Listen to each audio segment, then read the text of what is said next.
Immediately afterwards, we're going to hear from Israeli Prime Minister Naftali Bennett, who will be interviewed by his former partner at Siyata, Dr. Michal,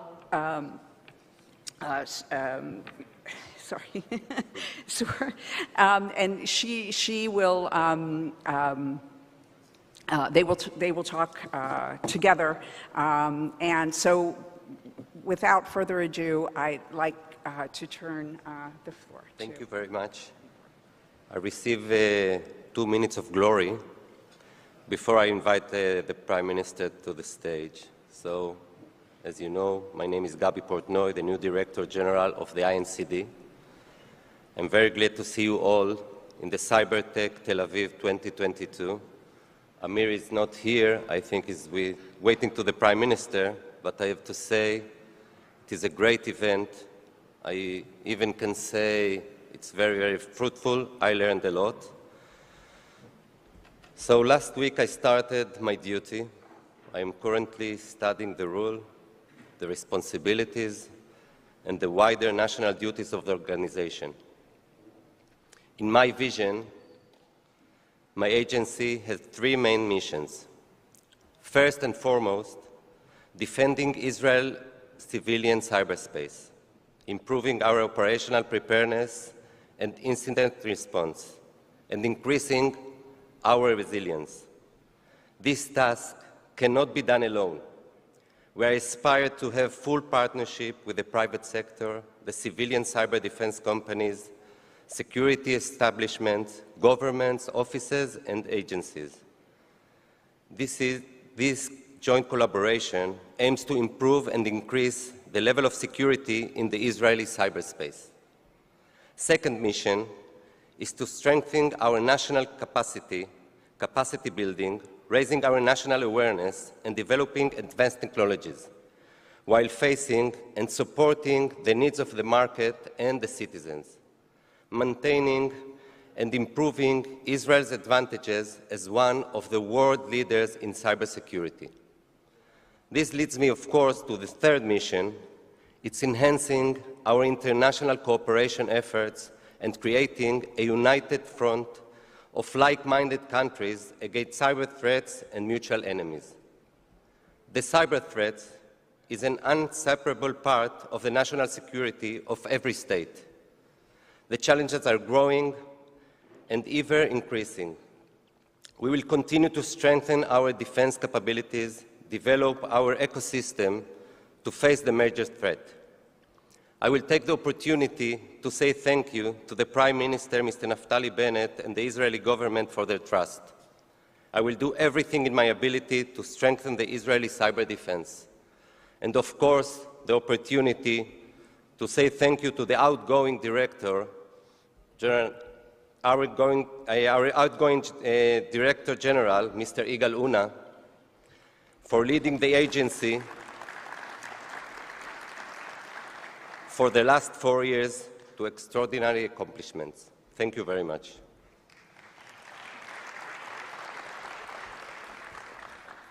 Can you tell us how you see the relationship between the government and the cybersecurity sector here in Israel developing?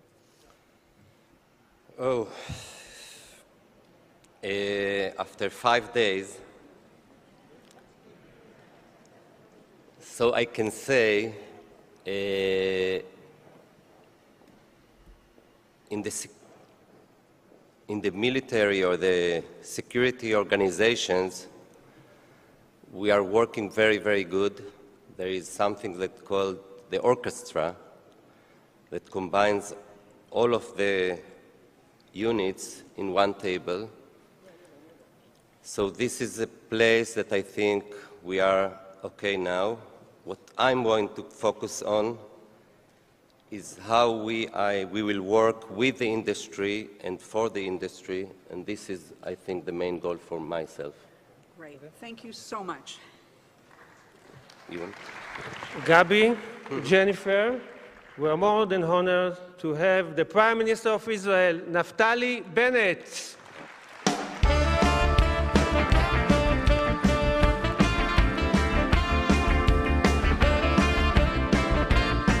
Gabi, Jennifer, we're more than honored to have the Prime Minister.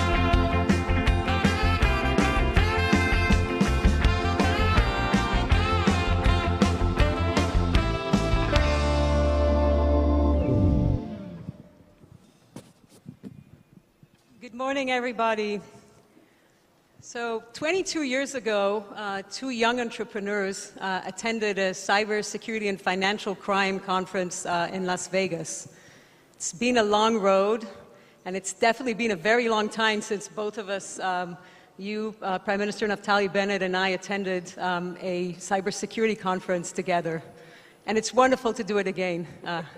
Good morning. Good morning, Michal. You know, we founded Sayota together. She's talking about us.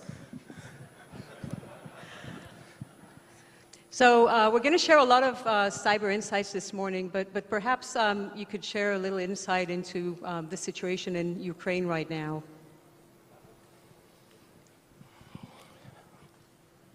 Well, there's a terrible war going on in Ukraine. War is horrific.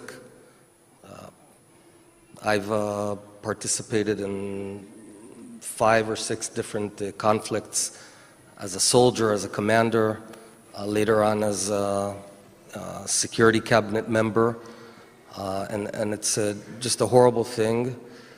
We in Israel have had our fair share of wars, and I can tell you one big lesson. Wars are easy to start and very difficult to finish. Things are looking bad on the ground right now, but it's important to understand that if world leaders don't act quickly, it can get much worse. I'm talking about untold loss of life, total destruction of Ukraine, millions of refugees, and it's not too late.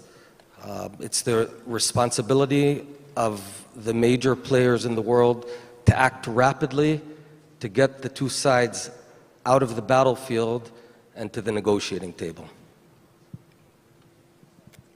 So going back in the time machine to 1999, when we co-founded Sayota, that actually protected financial institutions against cybercrime, and cybersecurity was not as trendy as it seems to be right now. What drove you to co-found a company in the cybersecurity space and actually to become one of the driving forces behind the explosive growth of this field in Israel? Well, it's we, not me. We did it together with also with Leo and Ben and other good people. We had seen early on that there's this thing called e-commerce, means buying things on the internet. And in the early times, you'd buy a product and sometimes send a check in an envelope because people didn't trust the internet and were afraid of buying on the internet. And that brings me perhaps to the main issue of security, which is balancing security with life, balancing COVID with life. If you can take things to the extreme, if you look at the world through a prism of security only, then we'll all be behind gates and walls and cloistered.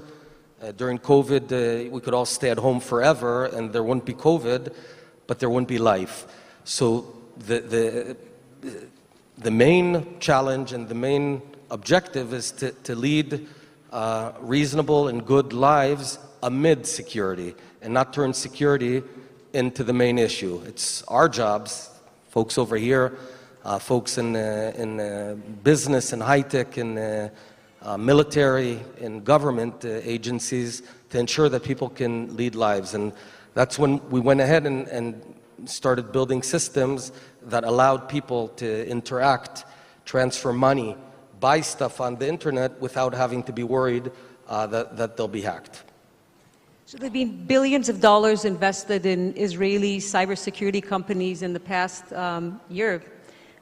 What do we need to do to assure that we continue evolving this space and that Israel continues to dominate this space? Well, I'll tell you what we don't need. First of all, the Israeli government doesn't need to invest more money in the high-tech arena. Money is not an issue. There's two things the government can do to help cybersecurity in Israel and the high-tech in Israel. The first and foremost is don't harm it. Don't harm it.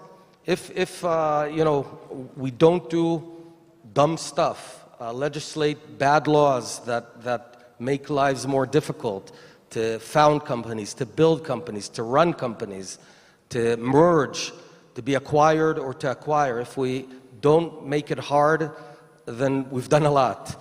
And Michal knows that we have this WhatsApp group, the four of us. So the three other founders, each of them went on and founded or is in a billion-dollar company.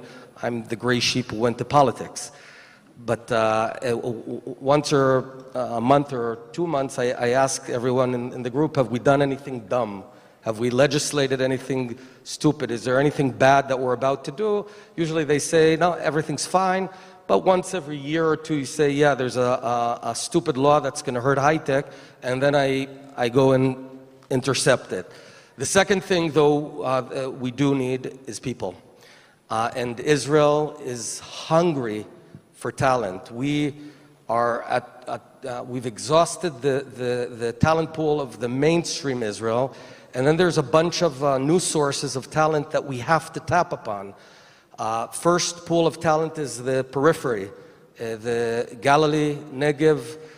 It's funny, I say periphery, in America, you'd be talking to someone from the valley and he's thinking Oklahoma or Omaha, Nebraska, which is 2.5 weeks away. The periphery in Israel is 50 minutes away, but it's the periphery. And we need the boys and girls from Sderot, from Kiryat Shmona, to enter 8200, to enter in the education system, not only cyber, but all the STEM areas and beyond. Second group is the Haredim.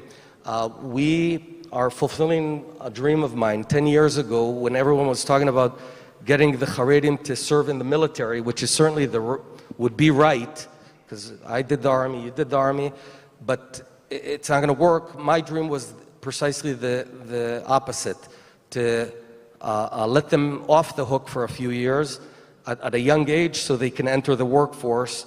Even though it's not fair, it's the smart thing to do. And we're about pretty soon to complete the legislation that's going to let tens of thousands of young ultra-Orthodox men go out and work if they want. They won't have to stay in the yeshiva, and there's a lot of brain over there, but they don't have English, they don't have math, and we're going to have to figure out fairly rapid ways to get the smarter ones in. Third pool is the Arab sector. We've got lots of young, talented Arab young men and women and they are joining high-tech, but it could happen much more rapidly, but I think the success stories are happening. And finally, I'll say there's another potential pool, which I'm all in also. We got to try it out, and that's the Palestinians in Ramallah, primarily, but not only. My instruction to the government is to make it smooth so they can work in Israeli high-tech, and we'll see. If it works, it could be amazing. I don't know that it will work, but I'm certainly interested in trying. So you've been recently advocating for international collaboration between countries to protect civilians, businesses, civil infrastructure. How do you envision that working, and what makes you believe it can actually work? It's vital. Collaboration is not only a cliche of kumbaya and let's all be together. It's a very practical thing. Let me give you an example. Let's say we're in a subway in New York. We lived in Manhattan. So let's say there's a pickpocket who's going in one of those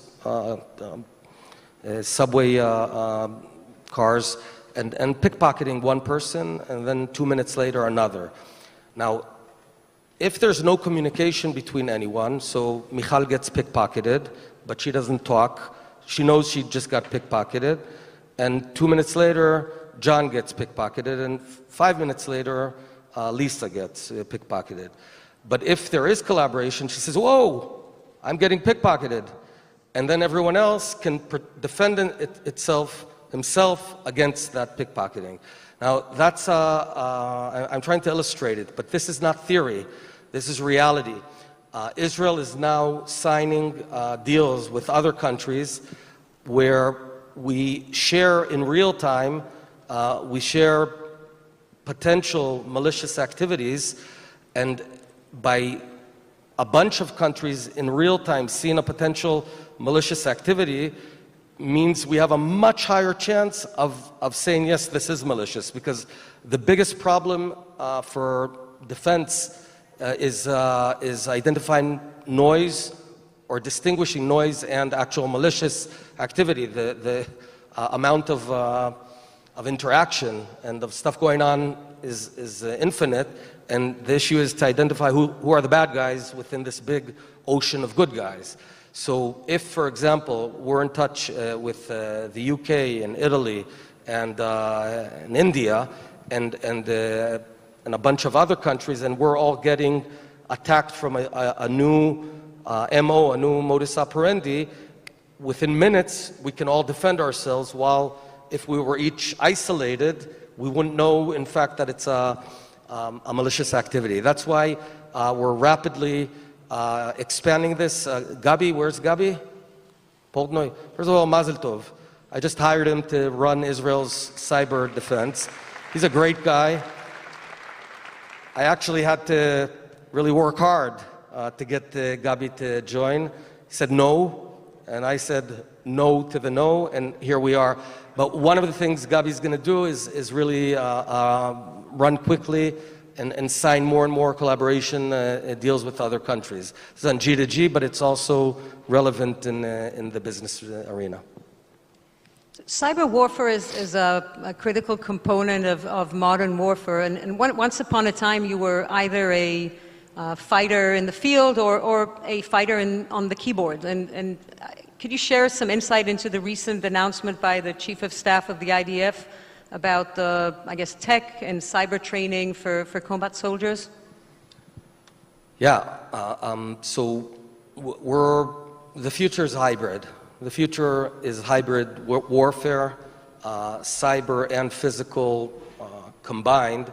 So if 100 years ago we were talking about tanks to tanks, airplanes to tanks, infantry to airplanes or whatever, and over the past few decades we've seen a tremendous amount of cyber to cyber.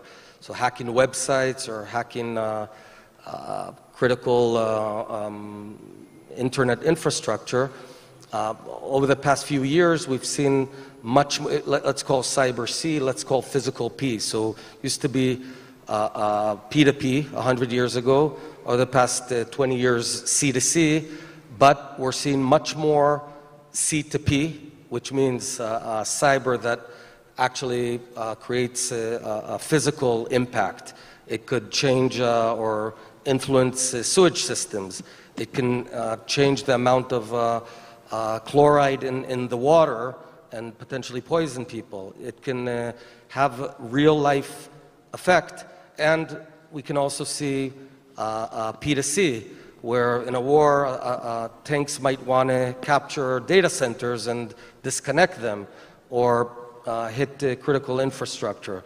But that's at the strategic level. Also on the operational level, IDF is now promoting a remarkable hybrid program where folks who are brilliant boys and girls who are fighters will also be trained in various cyber activities and bring it to a tactical level. Israel has really a remarkable pool of young men and women in the military, which is probably the best school in the world for cyber and actually for everything. It builds our character. It puts us it provides young men and women at a very young age with tremendous responsibilities. Where else in the world will you have a 21-year-old officer and she has to decide and make a decision, yeah, there's a war starting with a country, at that young age of 21, and that can only happen in Israel. So we're very eager to make this happen. So you started off talking about the situation in Ukraine. Cyber combat has also partly been shaping the war in Ukraine, and I think many have been asking themselves, it's a source of anxiety for everybody. I mean, what is the government of Israel doing to protect us here against that form of cyber combat? Well, Israel is fairly advanced, so Gabi Poltnoy is now beginning to run the National Cyber Agency, and we've got different responsibilities. So the military and other security agencies in Israel have responsibility for some of the most sensitive defense facilities, but then you've got the rest of Israel, which is under Gabi's responsibility, and it's a tremendous amount of work because we have, in many cases, advanced intelligence on cyber attacks. We have real-time intelligence on cyber attacks, so the job is multifold. We want to train folks well in advance, companies, tell them how to defend themselves, protect themselves in reasonable ways, have an ongoing channel with all these organizations, so when there's a new attack and we need within minutes to upgrade or close a hole, so it'll be streamlined. I don't want to talk about a specific example. I won't give the details. I will give a specific example. Over the past few months, we had an attack. We knew about the attack. We knew who was going to get attacked. We called up the company. We told them, do what you need to do to seal the hole. They didn't, and they got attacked. And why? Because the government doesn't have authority to command a commercial company to protect itself. So these are, and it's a balance. I'm not sure I want to be able to tell companies you have to do. I'm not sure. Maybe we do, maybe we don't. It's one of those questions that we're going to have to work through, but I want that company to protect itself because people get harmed. So these are the sort of things that the agency is going to have to tackle over the next few years. Israel has become an undisputed world leader in cyber security, and with leadership comes a lot of responsibility. What is Israel's responsibility towards the global citizens of the world? You're right. Israel is a world leader in cybersecurity in both dimensions, defense and offense. And with capability comes responsibility. And indeed, we do need to work out the guidelines, how to use this stuff. I do not agree that per se these are bad weapons. Is a rifle a good thing or a bad thing? If you're protecting your home, it's a good thing. If you're a murderer, it's a bad thing. So a rifle is a tool. The question is how you use the tool and what are you using the tool for? And that's where the real questions need to be asked. But cyber is simply a new dimension, it's like saying cyber warfare is bad or good, it's irrelevant. I know for a fact that Israel is very thoughtful about all of this. But my responsibility as Prime Minister of Israel, first and foremost, is to protect the state of Israel and the people of Israel from lots of bad folks out there who want to destroy us. And I'm going to use every single tool on earth to defend Israel, period.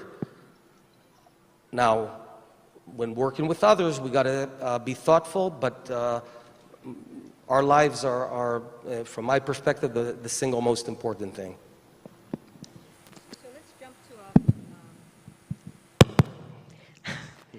Let's jump to a quick, perhaps... 22 years in high tech, but that's actually what solves the problem. You turn it off and then put it on and it works. So let's jump to a quick lightning round of questions, if you could answer in just a few my words. mom, when I come to her home, she says, can you program the video? And I don't know how to do it. What are you worth? You were in high-tech, right? So, go ahead. So, to our lightning round of questions. What do you miss from your days at Toyota? Well, you.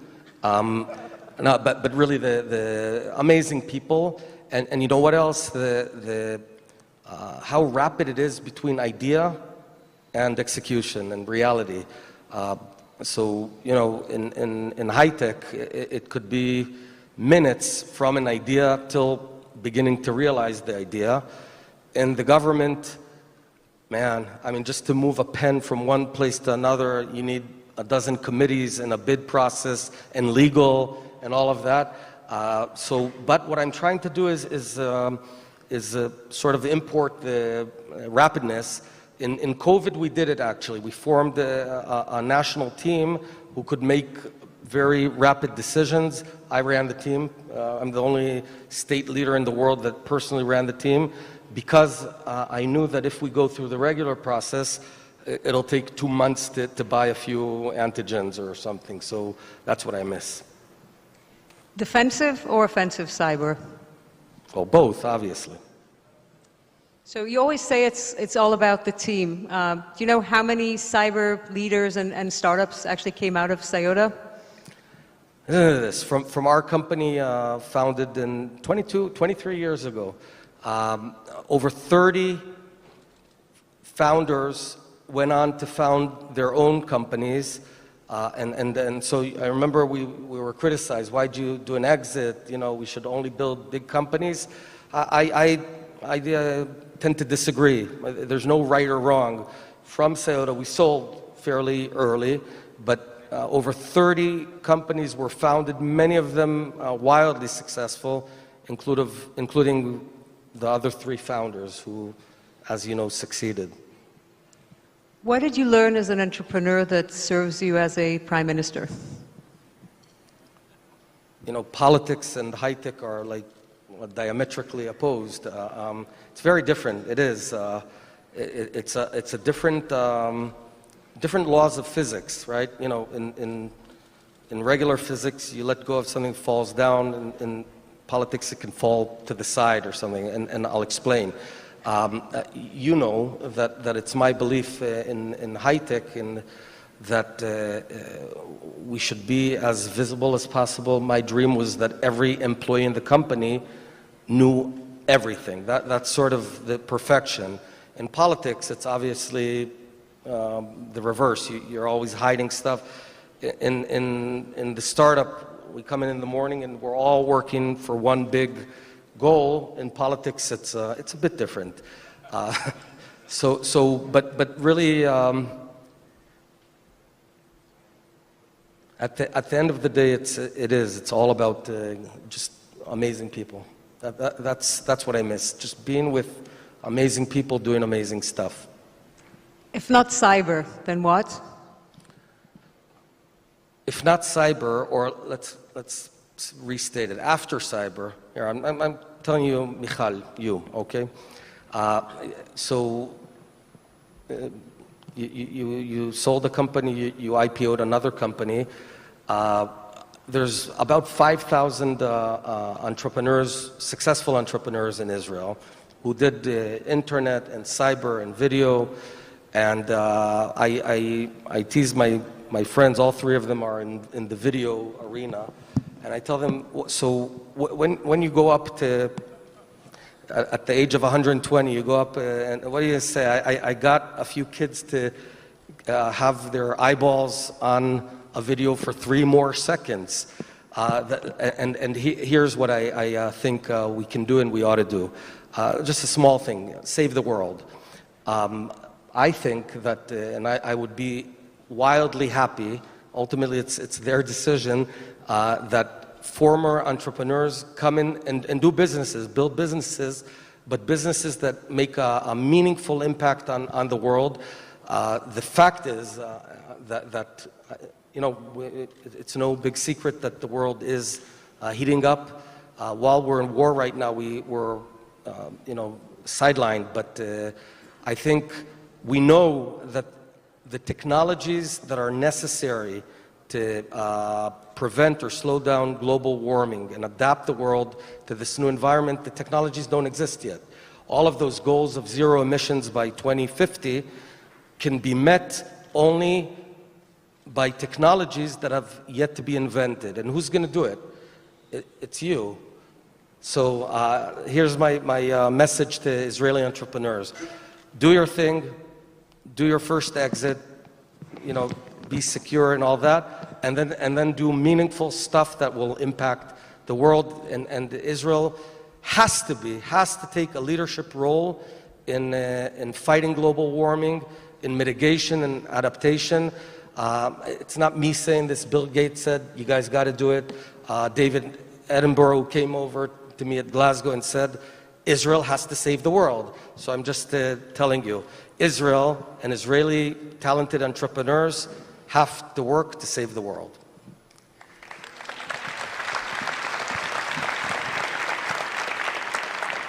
That is so unfair what I just did. I did public shaming here. No, videos are important. No, it's okay. I understand. So I guess this was your first tip. What are your two other tips for the entrepreneurs watching you right now?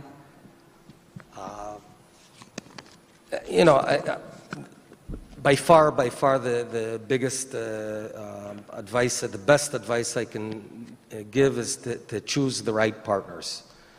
Everything else is way less important. The strategy will change, product will change, markets will change, marketing program will change, pricing will change.